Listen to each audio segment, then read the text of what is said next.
마태복음 14장 소개합니다. 그때 분봉왕 헤롯이 예수의 소문을 듣고 그 신하들에게 이르되 이는 세례 요한이라 그가 죽은 자 가운데서 살아났으니 그러므로 이런 일이 능력이 그 속에서 역사하는도다 하더라. 전에 헤롯이 그 동생 빌립의 아내 헤로디아의 일로 요한을 잡아 결박하여 옥에 가두었더니 이는 요한이 헤롯에게 말하되 당신이 그 여자를 차지한 것이 옳지 않다 하였음이라. 헤롯이 요한을 죽이려 하되 무리가 그를 선지자로 여김으로 그들을 두려워하더니 마침 헤롯의 생일이 되어 헤로디아의 딸이 연석 가운데에서 춤을 추어 헤롯을 기쁘게 하니 헤롯이 맹세로 그에게 무엇이든지 달라는 대로 주겠다고 약속하거늘 그가 제 어머니의 시킴을 듣고 이르되 세례 요한의 머리를 소반에 얹어 여기서 내게 주소서 하니 왕이 근심하나 자기가 맹세한 것과 그 함께 앉은 사람들 때문에 주라 명하고 사람을 보내어 옥에서 요한의 목을 베어 그 머리를 소반에 얹어서 그 소녀에게 주니 그가 자기 어머니에게로 가져가니라. 요한의 제자들이 와서 시체를 가져다가 장사하고 가서 예수께 아뢰니라. 4장, 14장 두 장에 걸쳐서는 예수님의 기적과 관련된 몇 가지 사건들을 연속적으로 소개하면서 예수님께서 신성을 가지신 바로 하나님이신 그러한 분임을 소개를 합니다. 여기에서 소개되는 이러한 여러 기적들은 특별히 우리가 조심해야 될 것은 마치 성경에 기록되어 있으니까 이것이 오늘 우리 성도들에게도 그대로 연속되는 것처럼 성화의 어떤 그 내용으로 성도에게 향한 성화의 내용으로 이렇게 신비주의자들이라든가 은사주의자들처럼 성경에 있는 이러한 특수한 기적들이 오늘 우리 시대에도 그대로 성도들에게 연속되는 것처럼 이렇게 해석하면 큰일 납니다. 실제로 여기에 있는 이러한 그 기적들은 연속 되어지지도 않습니다. 이제 이제 또 중간중간에 보게 되면 5천 명을 먹이시는 이런 사건이라든가 이런 기적을 오늘날 아무리 그들이 연속적이라고 우겨도 실제로 그런 일이 어디서 일어납니까? 어떤 목사가 그러한 고유한 능력을 예수님처럼 행했다고 하는 것은 2000년 사이에 단 한 번도 그런 사건을 찾아볼 수가 없습니다. 그렇기 때문에 은사주의자들이라든가 이런 신비주의자들의 이러한 연속론, 은사 연속론 주장들은 거짓된 것입니다. 여기서 소개하는 이러한 몇 가지의 이러한 기적들을 소개하는 것은 인간이신 예수님이 단순한 인간이 아니라 바로 신성을 가지신 바로 성자 하나님, 하나님의 아들, 우리의 중보자 메시아임을 증명하기 위한 아주 중요한 그러한 수단으로서 그러한 전지전능하신 하나님이시여 신이시다라는 것을 증명하기 위한 그러한 기적의 이러한 수단들인 것입니다. 이제 본격적으로 5천 명을 먹이시는 사건을 소개하기에 앞서서 분봉왕 헤롯이 예수님에 대한 소문을 듣고 반응하는 장면을 보이면서 세례 요한의 그 사건을 한 번 더 이렇게 소개를 합니다. 세례 요한은 이 헤롯 이 안티파라고 하는 헤롯 대왕의 이제 아들들이죠. 그래서 헤롯 안티파의 이러한 부정한 결혼에 대해서 책망을 합니다. 왜냐하면 빌립의 아내 헤로디아를 그렇게 강제로 빼앗아서 자기 부인으로 삼는 그러한 부정한 결혼을 이렇게 유지했기 때문에 세례 요한은 이러한 헤롯 안티파 이러한 왕의 간음에 대해서 아주 엄중하게 책망을 하는 그러한 장면이 소개가 됩니다. 이제 이러한 짧은 장면을 통해서 알 수 있는 것은 세례 요한의 이러한 선지자적 사역, 또 특별히 국가와 교회와의 이러한 아주 그 관계를 신약 성경이 또 어떻게 설명하는가, 예수님은 또 어떻게 설명하는가, 이제 이런 부분에 대해서 또 아주 중요한 주제를 우리가 보게 됩니다. 구약은 정교 일치 형태의 구성을 가지고 있었습니다. 그러면서 이제 점차 구별이 되면서 국가와 교회가 각각의 고유한 역할과 의무를 이렇게 구별하는 방식으로 이제 발전하면서 신약에 와서는 더욱 선명하게 국가와 교회의 역할은 각각 구별된다라고 하는 이러한 교리적 내용을 확립을 합니다. 그래서 우리 웨스트민스터 신앙고백에서도 국가와 교회는 각각의 기능과 역할이 구별되어 있다라고 하는, 서로 침해하거나 서로의 고유한 영역을 빼앗아서는 안 된다라고 하는 정교 분리의 원칙, 이거를 어거스틴이라든가 칼빈은 두 왕국론 이렇게 표현을 했고, 카이퍼라든가 바빙크는 영역 주권론 이렇게 표현하기도 합니다. 그렇지만 이 두 왕국론은 이렇게 각각 고유한 역할이 서로 존중돼야 된다라고 주장하는 것이고, 어 그럼에도 각각 상호 협조할 수 있는 그러한 부분을 열어두는 겁니다. 교회가 국가에 협조하고 또 국가는 교회에 협조해야 되는 겁니다. 그래서 극단적인 제세라파들처럼 극단적으로 국가와 교회가 아주 극단적으로 분리시키는 이러한 크리스천들이 국가 사회의 정치와 이러한 문화적 이런 일들에 대해서 간섭하는 일체 행동도 거절하는, 이건 아주 극단 분리고 이건 제세례파의 국가론입니다. 또 국가와 교회를 하나처럼 취급하는 로마 카톨릭과 같은 이제 교황이 왕들을 지배하는 이제 이러한 세속 정치가 되는 것이죠. 또 이러한 부분들, 또 히틀러 시대에 국가가 교회를 지배해 버리는 성공회처럼, 또 헨리 8세가 왕이 목사들을 임명하는, 또 이러한 국가가 교회를 지배하는 이러한 일치된 세속 정치는 비성경적인 것입니다. 또 극단적으로 제세례파나 신비주의 은사주의자들처럼 이런 신비 체험이나 하고 국가와 사회, 가정 이런 정치 영역에 대해서 전혀 신경 쓰지 않는 이러한 극단적 분리, 회피주의적 형태도 문제가 되는 것입니다. 정교 분리 원칙은 국가와 교회가 각각의 역할을 하고, 그럼에도 불구하고 교회는 국가가 범죄하면 또 책망할 수도 있고, 또 국가가 어려움에 처하면 협조하고 또 도움을 베풀 수도 있는 것입니다. 상호 협조적 정교 구별의 원칙, 이렇게 우리가 좀 더 정리하면 좋습니다. 그래서 세례 요한은 이렇게 교회의 지도자지만 국가의 위정자가 범죄할 때, 또 국가가 교회를 핍박하려거나 또 위해를 가할 때 그 범죄에 대해서 아주 험히 또 이렇게 책망할 수 있는 것입니다. 그 일로 인해서 또 목회자가 위험에 처해지고 목숨을 잃을 수 있다 할지라도, 국가가 잘못된다든가 또 국가가 교회를 핍박한다든가, 우리 지난번 코로나 사태처럼 그렇게 진보 정부가 교회의 예배를 강제로 폐쇄하고 교회 스스로가 그 위험성을 판단해서 예배의 이런 유무와 변경을 교회 스스로가 이렇게 판단하도록 해야 되는데, 다른 그런 국가단체라든가 이런 일반 사회단체들은 여전히 문을 열고 또 이렇게 오픈되어 있는데, 교회만 유독 문을 닫으라라고 강제로 그렇게 교회 예배를 폐쇄하고 또 방해하는 이러한 진보 정부의 반기독교적인 이러한 또 국가의 그 위협들을 우리는 실제적으로 경험했습니다. 그럴 때 목회자들은 그러한 행위들은 하나님 앞에 벌을 받을 것이다라고 아주 엄중히 또 이렇게 책망할 수 있어야 되는 것입니다. 요한이 왕의 국가 위정자의 이러한 악행을, 죄를 지적했을 때 결국 그것에 의해서 불쾌함을 여긴 왕은, 또 특별히 그 헤로디아는 세례 요한을 죽이려고 그렇게 애를 썼고, 결국 헤로디아가 이렇게 사람들을 모아놓고 잔치를 벌이는 그 과정 속에 춤을 추다가 왕이 이제 충동적으로 이렇게 또 그 딸의 그런 춤에 마음을 빼앗겨서 나라에 이렇게 절반이라도 다 줄 것처럼 이렇게 달라는 대로 다 주겠다라고 이렇게 허무맹랑한 이러한 약속들을 던짐으로 인해서 결국 국가 위정자로서의 그런 자기가 지켜야 될 그러한 책임과 의무도 또 벗어나서 이렇게 흥분해서 국가의 대소사를 결정하는 이러한 죄를 또 범하게 됩니다. 그래서 세례 요한을 죽이는 이제 이러한 장면들이 소개가 됩니다.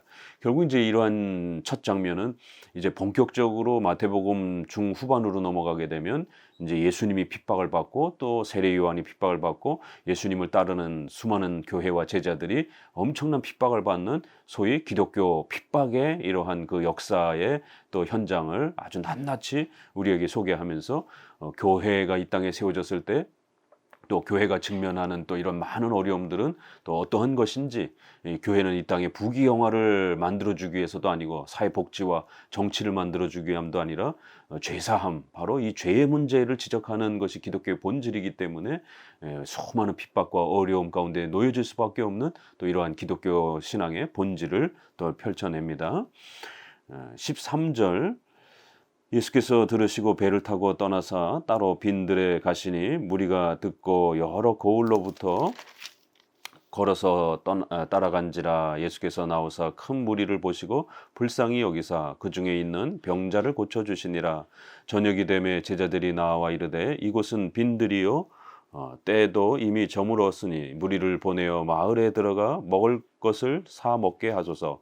예수께서 이르시되 갈 것 없다 너희가 먹을 것을 주라. 제자들이 이르되 여기 우리에게 있는 것은 떡 5개와 물고기 2마리 뿐이니이다.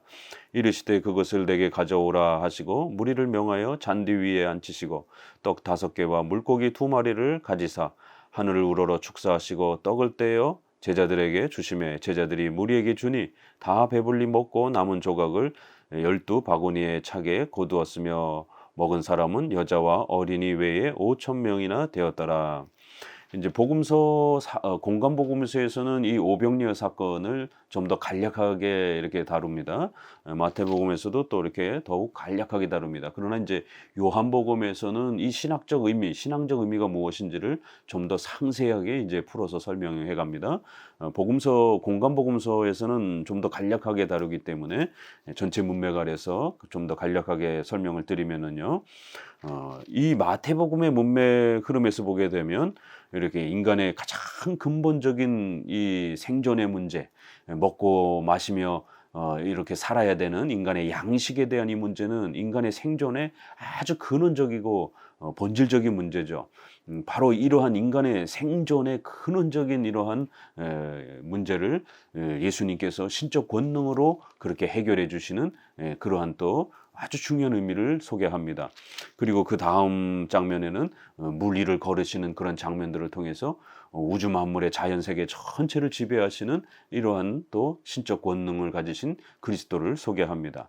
이렇게 두 가지 사건들을 통해서 인간이 태어나고 살고 죽는 이런 모든 이런 인간의 생존의 근원적인 그러한 문제도 하나님이 예수님이 해결하신다라고 하는 것, 또 자연 만물을 다스리시고 자연 만물을 마음껏 원하는 대로 그렇게 통치하시고 다스리시는 분도 바로 전지전능하신 창조주로서 예수님이시다라는 것을 마태복음은 좀 더 그러한 여러 기적들을 한꺼번에 배열하면서 그리스도의 신적 권능을 강조하는 것을 알 수가 있습니다. 떡 5개와 물고기 이렇게 2마리를 가져왔고 그건 아주 이렇게 작은 그러한 양식이었지만 예수님께서는 우리 인간이 이 필요로 하는 이러한 양식에 대한 이런 모든 필요들을 예수님께서 신이신 하나님의 아들이신 성자께서 창조주이시기 때문에 이런 인간의 필요들을 전부 채워줄 수 있다라는 것을 이렇게 또 신적 권능을 드러내 보입니다.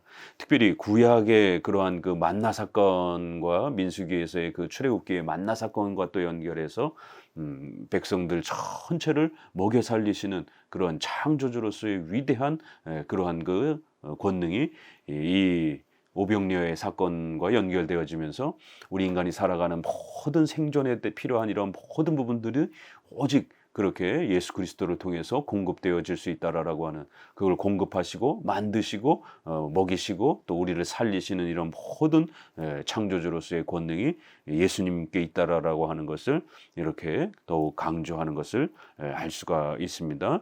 그래서 여자와 어린애의 5,000명이다. 그래서 주로 남성 중심적 그러한 1세기 당시의 사회였기 때문에 숫자를 계산하는 데 있어서도 여자와 아이들은 빼고 남자들 중심으로 해서 5,000명이면 대략 10,000명에서 20,000명 가까이 되어지는 이런 엄청난 그러한 사람들을 먹이시는 역사를 보게 됩니다. 그러나 오늘 이것이 오늘 교회나 성도들에게 연속되는 은사는 아닌 것입니다. 이런 능력을 행할 수 있는 목사는 역사상에 단 한 명도 없었습니다.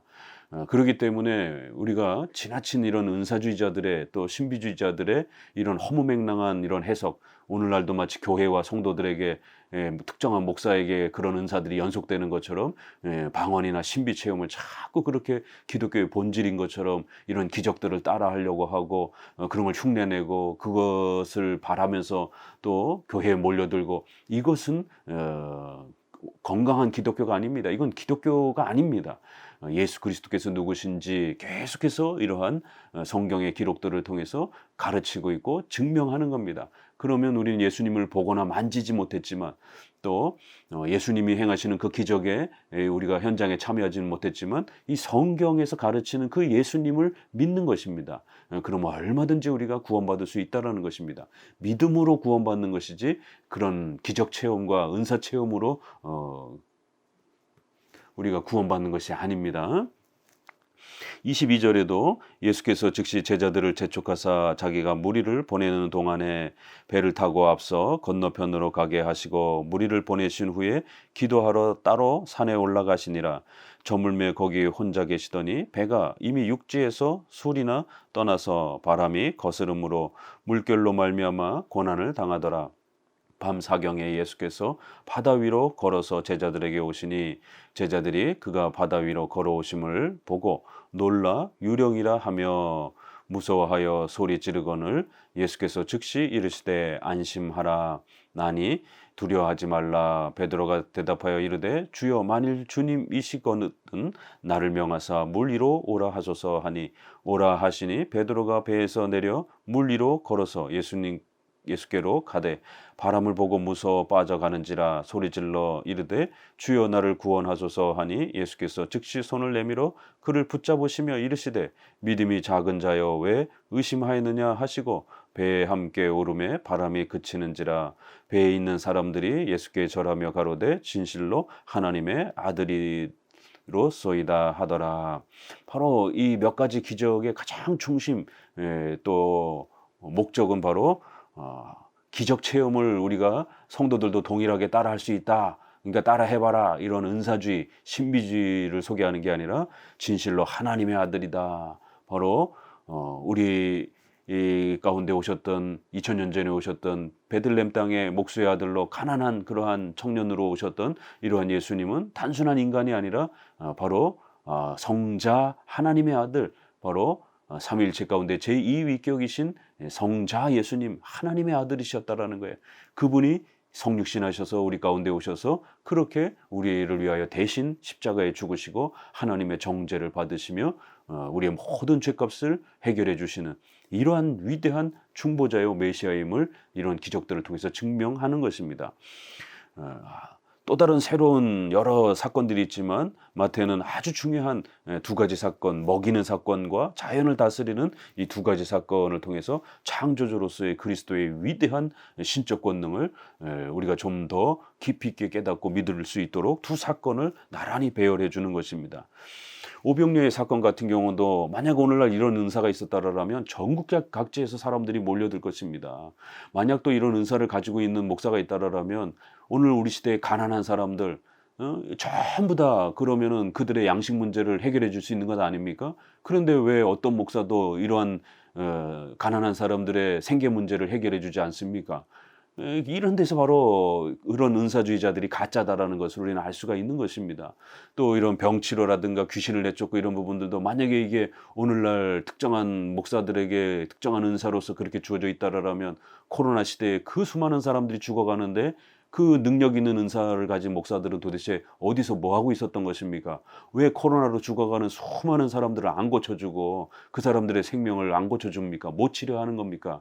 오늘날도 또 중환자실에서 죽어나가는 수많은 사람들을 왜 안 치료해 줍니까? 그러니까 그런 은사주의자들의 행위가 가짜라는 것입니다.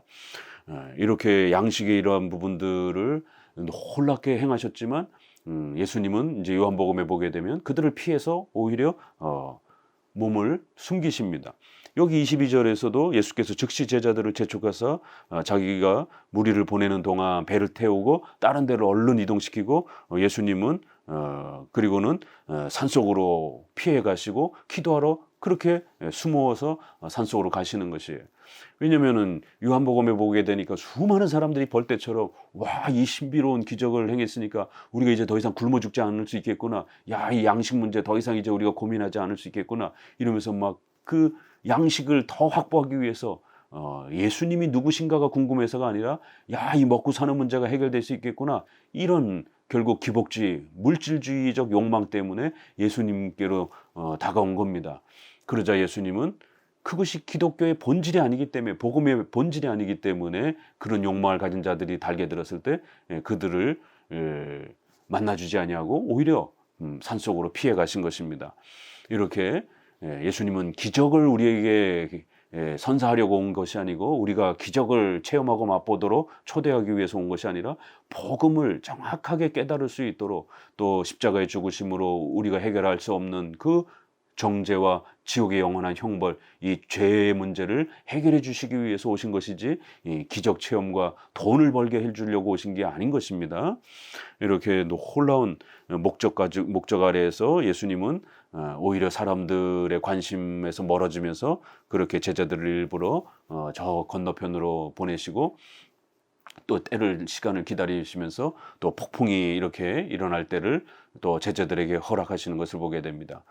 그래서 갑자기 폭풍이 막 일면서 제자들이 거반 죽을 위기에 처하자 예수님께서 그 무리를 걸어서 오시는 것이, 그리고는 안심하라 내니 두려워 말라. 바로 이것은 출애굽기 3장 14절에 모세가 하나님께 백성들에게 도대체 하나님은 어떤 분인지 어떻게 소개해야 됩니까? 백성들이 하나님은 어떤 분입니까? 라고 이렇게 물어보면 하나님을 어떻게 소개해야 됩니까? 라고 물을 때 나는 나다. 거기에 우리 번역은 나는 스스로 있는 자다. 이렇게 하나님을 소개하라는 것이에요. 이것은 아주 굉장히 어려운 그러한 문장입니다. 이것은 바로 소요리 문답 4문에 있는 것처럼 하나님은 누구십니까? 오늘 우리들도 질문할 수 있는 것이에요. 그럴 때에 바로 하나님은 성경 전체를 통해서 한마디로 나는 나다. 그래서 이것을 하나님은 영이시니 무한불변 영원하십니다. 그리고 7개의 속성이 존재와 공의와 사랑과 거룩함과 진실함과 이런 부분들의 하나님의 속성이 나오는 것이에요. 그래서 하나님의 속성과 성품을 성경을 통해서 우리가 정확하게 잘 이해하게 되면 하나님을 바르게 한다라는 것이, 거기에 이제 하나님은 영이시니라는 문장이 제일 중요한 문장으로 이렇게 떨어져 나오는데요. 하나님은 눈에 보이거나 만질 수 있는 분이 아니고 하나님은 스스로 존재하시는 절대전능하신 분입니다. 자존하시는 분이십니다. 이 첫 문장이 하나님은 영이시니라는 이 단어로 구별되어서 가장 대표적으로 소개를 합니다. 바로 이러한 내용이 나는 스스로 있는 자다. 나는 보거나 만질 수 있는 존재가 아니고 또 시작이 있는 존재가 아니고 만들어진 존재도 아니고 영원부터 삼일체 하나님은 스스로 존재하시는 그러한 전지전능하신 하나님, 절대지존하신 하나님, 자존하시는 하나님, 그런 하나님의 자존성과 전능성을 이렇게 나는 나다 이렇게 표현을 한 겁니다. 영어 성경에서는 I am, who I am, I am, that I am 이렇게 표현해서 나인 나, 내가 나다 이렇게 직역하는 형태고 히브리어의 예흐예 이런 표현입니다. 그러한 구약에서 하나님의 절대 자존성, 지존성을 표현할 때 나는 나다, 나는 영원히 스스로 존재하는 절대지존한 자다라고 이렇게 하나님 자신을 표현한 겁니다. 그거를 예수님이 그대로 이 출애굽기 3장 14절 말씀을 끌어다가 I am 이렇게 표현하는 겁니다. 나다, 나는 나다 이런 표현을, 구약적 표현은 예흐예, 신약적 표현은 에고 에이미 이렇게 해서 나는 빛이다, 나는 목자다. 이게 이제 요한복음에서 I am이라고 하는 나는 나다라고 하는 표현에 아주 중요한 그 시리즈로 표현이 됩니다. 복음서에서도 이렇게 또 마태복음에서도 나다, 내니, I am 이러한 표현이 의도적으로 이렇게 표현되면서 출애굽기 그 표현과 연결해서 예수님은 바로 스스로 존재하시는 절대지존자이시다. 그러니 두려워하지 말라. 바로 나를 의지하고 나를 믿고 신뢰하면 너희가 살 수 있다라는 것을 그렇게 마치 모세에게 가르쳐 주셨던 것처럼 제자들도 이제 하나님이 누구신지를 더 깊이 배워가는 것입니다. 그러자 만일 주님이시라면 제가 바다 위로 걸어갈 수 있도록 해주세요. 여기서도 이 사건을 허락하신 의도적인 목적이 바로 이렇게 제자들에게 주님이시다라는 것, 바로 예수님이 전지전능하신 주요 여호와요 또 하나님이시다라는 것, 그거를 가르쳐가는 것입니다. 그런데 대부분 많은 설교가 이 본문에서 베드로에게 이렇게 집중되어 있는 것을 보게 됩니다. 우리 칼빈주의 개혁주의는 베드로에게 집중을 해서 본문을 풀어가는 것이 아니라 하나님 중심적으로 풀어가는 겁니다. 하나님이 누구신가? 예수님이 누구신가? 또 예수님이 왜 여기서 이런 사역들을 하시는가? 하나님이 어떤 사역을 하셨는가? 하나님의 존재, 하나님의 사역, 예수님의 존재, 예수님의 중보 사역, 왜요? 성경은 예수님이 누구신지를 가르치는, 하나님이 누구신지를 가르치는 계시의 책이기 때문에 그런 것입니다. 그래서 자꾸 인물에다가 너무 집중해서, 그러니까 우리도 베드로처럼 그렇게 열심히 합시다, 이런 게 전형적으로 인간의 그 노력과 그러한 인간의 그 열심을 강조하는 이런 방식들이 전형적인 알미니안주의적인 그런 해석 방식입니다. 어, 비록 때로는 인간의 회개와 믿음의 이러한 열심을 촉구한다 할지라도 그건 하나의 결과, 또 책임으로서 그렇게 촉구해야지, 이 문맥의 본문의 중심과 핵심으로서 이야기할 때는 예수님이 누구신가, 예수님이 어떤 일을 하셨는가, 그렇게 해서 자꾸 예수님을 우리가 알아가야지, 이 본문을 통해서 우리가 베드로를 알아가는 건 아닙니다. 그렇기 때문에 베드로의 이러한 그 행동들을 허락하시고 또 이런 풍랑을 사용하셔서 예수님은 도대체 제자들에게, 또 베드로에게 뭘 가르치려고 하시는 것인가? 주님이시거든. 분명히 주님인 줄 알고 쫓아왔어요, 제자들이. 그렇지만 또 여기서 또다시 한번 전지전능하신 내니라고 하는, 스스로 존재하시는 영원한 그러한 자존하시는 그러한 예수님, 또 뒤에 진실로 하나님의 아들이로소이다라는 이 고백 속에서 바로 성자 예수님을 더욱 깊이 있게 깨닫고 배울 수 있도록 이 사건을 사용하셔서 제자들에게 한층 더 높은 그러한 신앙을 세워주고 또 자라가도록, 바른 신관을 그들이 배우고 또 세울 수 있도록 이 사건을 그렇게 사용하신 것입니다. 무리로 오라라고 했더니만 처음엔 걸어갔지만 그것 자체도 놀라운 것이죠. 그러나 풍랑이 일면서 두려움에 빠지면서 결국에는 물속에 다시 빠져드는, 결국 여기에서의 가장 중요한 건 바로 믿음이 부족하다라는 것이에요. 결국 예수 그리스도를 잘 믿느냐 믿지 못하느냐가 이렇게 중요하다라는 것입니다. 예수님을 신으로, 우리의 구원자로, 메시아로 잘 믿을 때는 우리의 구원의 문제도 해결되고, 이렇게 초자연적인 이러한 어마어마한 그러한 그 능력으로도 우리가 초대가 되어 이렇게 하나님의 창조주의 그 권능 아래에 우리가 또 이렇게 함께 경험하고 그 영원한 영생을 누리는 이러한 그 은혜 가운데로 나아갈 수 있지만, 믿음이 부족하면 결국 이제 모든 게 다 수포로 돌아간다라는 것이. 그래서 믿음이 얼마나 소중한 것인지, 예수님을 신으로 믿는 것, 우리의 메시아로 믿는 것, 중보자로 믿는 게 이렇게 중요하다라는 것을 다시 한번 깨우치면서 제자들의 믿음의 연약함을 도와주려고, 그들이 더 큰 믿음으로 자라가도록, 또 신관을 더 확보할 수 있도록 이렇게 이러한 사건들을 통해서 예수님이 누구신지를 더욱 증명해 가는 것입니다. 34절, 그들이 건너가 게네사렛 땅에 이르니 그곳 사람들이 예수인 줄 알고 그 근방에 두루 통지하여 모든 병든 자를 예수께 데리고 와서 다만 예수의 옷자락에라도 손을 대게 하시기를 간구하니 손을 대는 자는 다 나음을 얻으니라. 이렇게 예수님이 신적인 권능을 가지고 이러한 모든 병을 치료하시고 또 자연을 통치하시고 우리 의식주의 이런 생명의 본질에 해당이 되는 것들을 또 다 다스려 가시는, 바로 전지전능하신, 스스로 존재하시는 영원한 자존자요 절대지존자이심을 요 몇 가지 사건을 통해서 아주 강력하게 그렇게 증거하고 있는 것을 알 수 있습니다. 바로 이러한 증거들을 우리가 경험해 보지 못했지만 믿는 것입니다. 이걸 실제로 경험한 것은 제자들하고 몇 사람밖에 없습니다. 1세기 당시에도 대부분의 제자들은 함께 있지 않았기 때문에 또 경험도 못했던 것이에요. 그러나 이 사건의 이러한 성경 말씀을 우리가 믿으면 얼마든지 그러한 믿음의 위대한 능력의 은혜를 누릴 수 있는 것입니다. 감사합니다.